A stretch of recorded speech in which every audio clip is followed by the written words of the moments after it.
ahora sí podemos hablar de deshidratación. Realmente, cuando nosotros nos enfrentamos a un animal deshidratado, tenemos que hacer una muy buena clasificación del tipo de deshidratación. Vemos aquí un buen ejemplo, que es algo muy común, un caballo que ha realizado actividad física, se calcula que pierde 15 litros de sudor en una hora aproximadamente. Esto da una idea del déficit hídrico los ejercicios en caballos. En grandes especies tenemos que acostumbrarnos a manejar grandes volúmenes de rehidratación.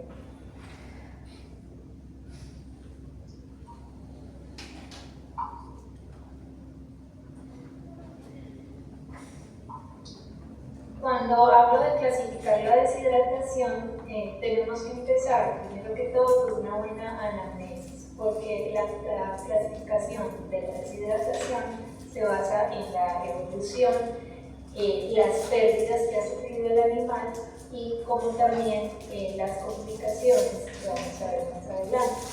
Según la evolución, la deshidratación se puede clasificar como aguda cuando los procesos se han desarrollado en un lapso menor de un día. Ejemplo, el caballo que acabamos de ver, que realizó una actividad física intensa y que posiblemente en 2 o 3 horas perdió 30 o 45 litros de agua como mínimo solamente por su duración. La deshidratación es crónica cuando se ha desarrollado el proceso en un lapso mayor de un día, generalmente cuando le reporta a uno el propietario o quien cuida al animal que el proceso empezó ayer o 2 o 3 días más, consideramos esto como una deshidratación crónica. ¿Por qué es importante esta clasificación? Porque generalmente en los trastornos agudos, si los tratamos rápidamente, todavía no han alcanzado a ver desbalances del pH. Estos desbalances comienzan media hora, una hora después de la actividad física, el ejemplo que veíamos en la diapositiva anterior, pero digamos que no vamos a ver cambios bruscos en el pH tan rápidamente. Entonces, es poco frecuente que en las deshidrataciones agudas tengamos complicaciones clínicas sobre el pH. En las deshidrataciones crónicas, en cambio, es muy frecuente ver trastornos del pH simples o mixtos. En cuanto al tipo de deshidratación, según las pérdidas que ha sufrido el paciente, tenemos que tener muy clara la osmolaridad o el estado del líquido extracelular, porque la osmolaridad, o más bien los cambios de la osmolaridad en la sangre, pueden llevar a problemas diferentes en el animal. Miremos entonces cómo se clasifica la deshidratación según el tipo de pérdidas. En las deshidrataciones hipertónicas, la pérdida de agua ha sido mayor con respecto a la pérdida de solutos o de electrolitos. Entonces, hablamos de deshidrataciones hipertónicas cuando la pérdida sustancialmente de agua es mayor a la de solutos o cuando hay pérdida de fluidos hipotónicos. Vemos entonces que en este tipo de deshidratación la concentración de solutos aumenta de manera importante, sobre todo en el líquido extracelular, pero el líquido intracelular, digamos que aunque también aumenta su concentración de solutos y disminuye su volumen, se demora más para mostrar estos cambios, porque nosotros no los podemos medir. Realmente nosotros podemos medir las condiciones en el líquido extracelular. En este tipo de deshidratación, digamos que la célula sufre mucho las pérdidas y lo más importante es que en este tipo de deshidratación el metabolismo se va a hacer más lento por el déficit de agua intracelular. Y no solamente se hace más lento, sino que también tiende a ser anaeróbico. Por lo tanto, en las deshidrataciones hipertónicas es más probable que se desarrolle rápidamente complicaciones como acidosis metabólica, porque aquí digamos que es la célula la que más se deshidrata. En la deshidratación isotónica tenemos una pérdida en igual proporción de agua y de sales. Cuando hablo en igual proporción, estoy comparando estas pérdidas con la calidad del líquido extracelular. Es decir, en una deshidratación isotónica tenemos pérdida de fluidos isotónicos o con una osmolaridad alrededor de 300 milimoles por litro. Vemos entonces que si se pierde en igual proporción agua y sales, la concentración de solutos en el líquido extracelular va a ser normal, al igual que en el líquido intracelular, a pesar de la pérdida de volumen. Por ejemplo, las deshidrataciones por trastornos gastroentéricos, sobre todo diarreas en potros y neonatos, inicialmente comienzan como deshidrataciones isotónicas. La deshidratación hipotónica, en cambio, se caracteriza porque la pérdida de solutos predomina sobre la pérdida de agua. Este es el tipo de deshidratación más difícil de corregir en la práctica clínica. En caballos, por ejemplo, es muy común. Esto se da por pérdida de líquidos hipertónicos. Entonces, de una vez les cuento que el sudor del caballo es hipertónico con respecto al plasma. Tiene una altísima concentración de sales, de sodio, cloro, calcio, urea y otros solutos, y la osmolaridad es aproximadamente de 490 a 600 milimoles por litro de sudor. Luego, cuando el caballo por sudoración se deshidrata, pierde predominantemente sales. ¿Por qué es lo más difícil de tratar en la práctica clínica?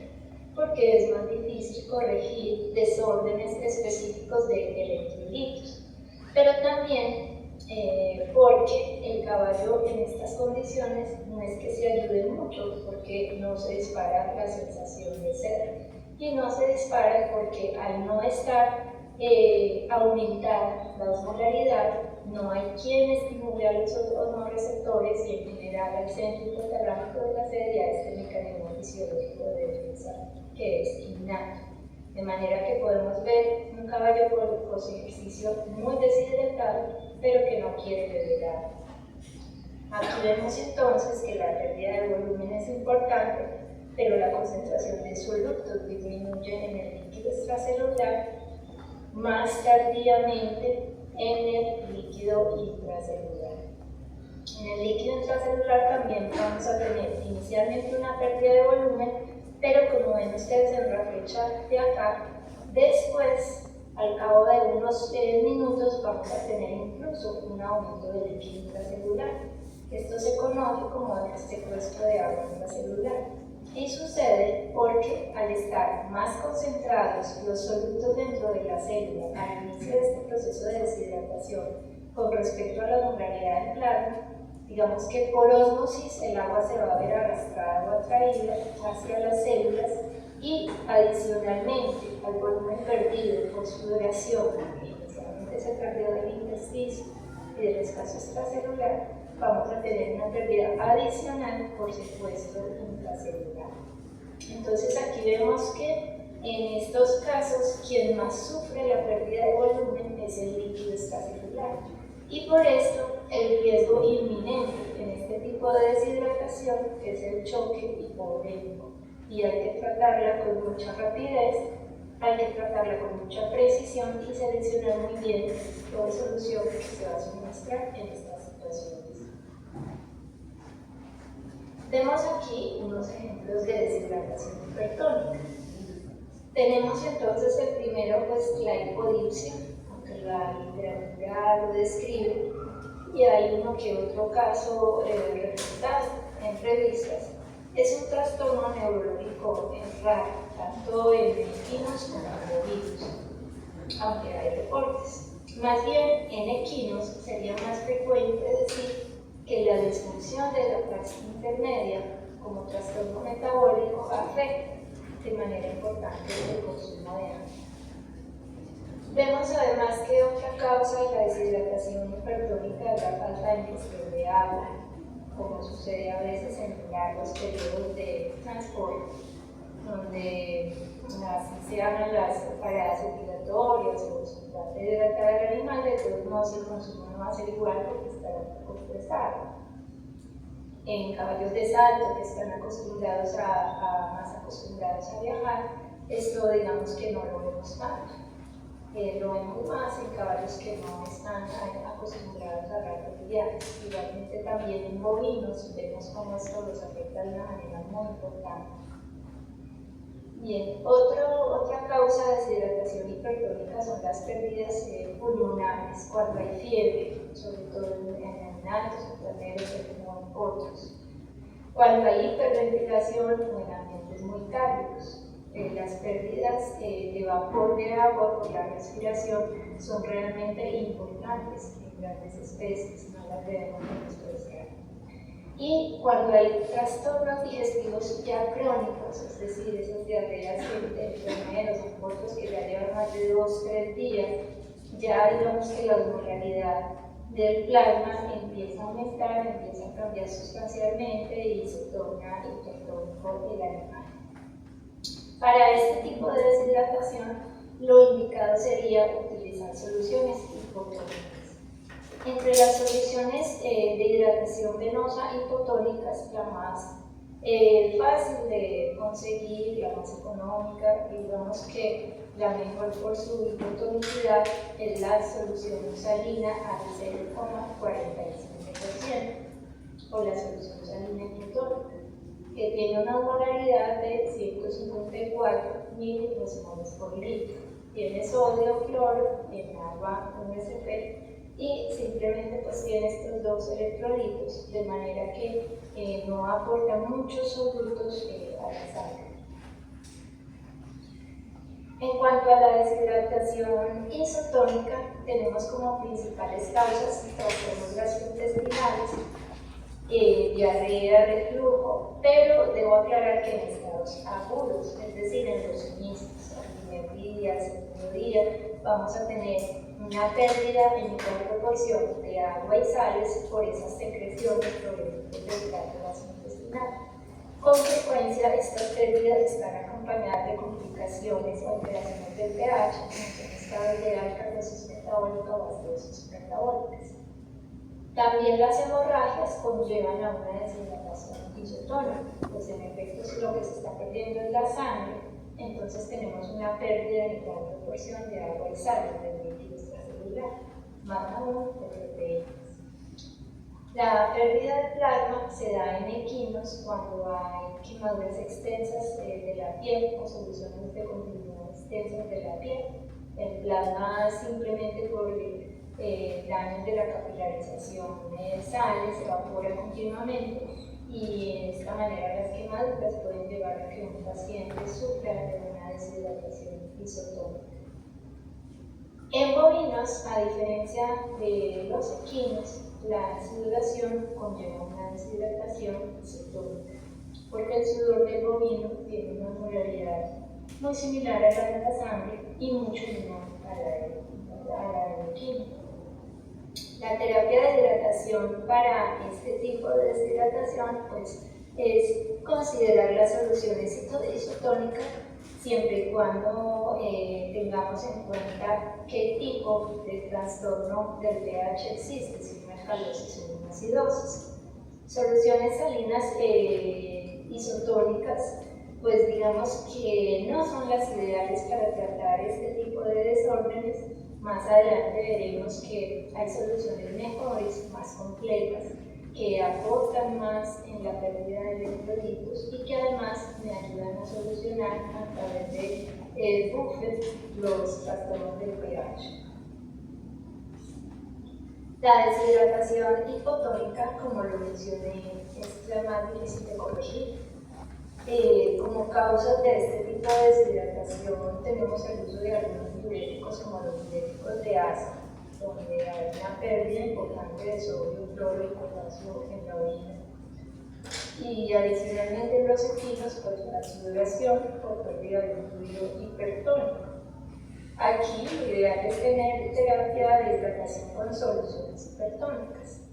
Pero hay que tener en cuenta que cuando las soluciones tienen una alta concentración de solutos, pueden causar pleuritis, epidemias, son altamente irritables, entonces se deben alternar con soluciones isotónicas para, digamos, hacer un lavado o disminuir estos problemas o complicaciones por la terapia de hidratación. Vemos un ejemplo muy claro y, como les decía ahora, muy frecuente de casos de deshidratación hipotónica.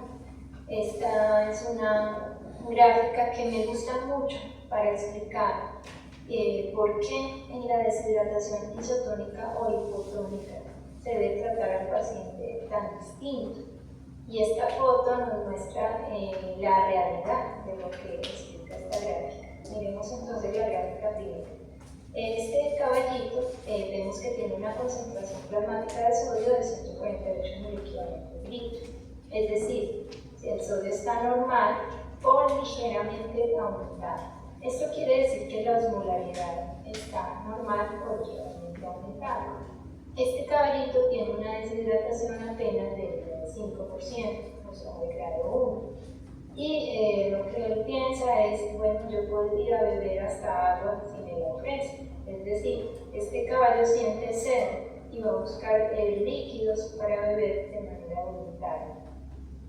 En cambio, en este ejemplo de la derecha, vemos que la concentración plasmática de sodio está disminuida, 122 miliequivalentes por litro, lo que es lo mismo a decir 122 milimoles por litro. En este caso tenemos una disminución de la osmolaridad, sin embargo, noten que la deshidratación es aún mayor, del 10% o grado 2. En estos casos, cuando la osmolaridad está disminuida, miren la sensación en el animal. Este caballito piensa, yo no quisiera beber nada aunque me ofrecieran agua. En estos casos, usted le puede ofrecer al caballo agua, melaza, agua de manzana o lo más exquisito que usted piense que le pueda dar, y el caballo definitivamente no va a querer beber. Y esto sucede porque, como les mencionaba ahorita, al no estar incrementado el sodio en el plasma y en el organismo, no va a haber quien active a los osmoreceptores para desencadenar ese mecanismo de la sed. Adicionalmente, otra cosa muy importante, los osmoreceptores también están ligados a la secreción de hormona diurética. Entonces, en los caballos deshidratados por sudoración, la secreción de hormona antidiurética pues, se da, pero no es tan efectiva como en otras especies. Y por eso, en estas situaciones, en la vida real, como en esta carrera de enduro, vemos que este caballo probablemente está mejor entrenado o está menos deshidratado, está aquí bebiendo agua tranquilo, inclusive agua sucia, mientras que este caballo no quiere beber agua ni siquiera porque le suban el balde a la boca. Entonces, esto se presenta en ese tipo de deshidratación post-ejercicio, donde hay un volumen de pérdidas importantes, pero sobre todo no hay un incremento de la osmolaridad plasmática y el animal no se ayuda en su recuperación. Es decir, por vía oral, voluntariamente él no se va a recuperar. Por lo tanto, en estas situaciones, pues hay que sondear o complicar un suero por vía endovenosa y ojalá una solución salina hipertónica que me corrija este déficit de sodio, esta disminución de la osmolaridad y que incite al caballo a beber agua.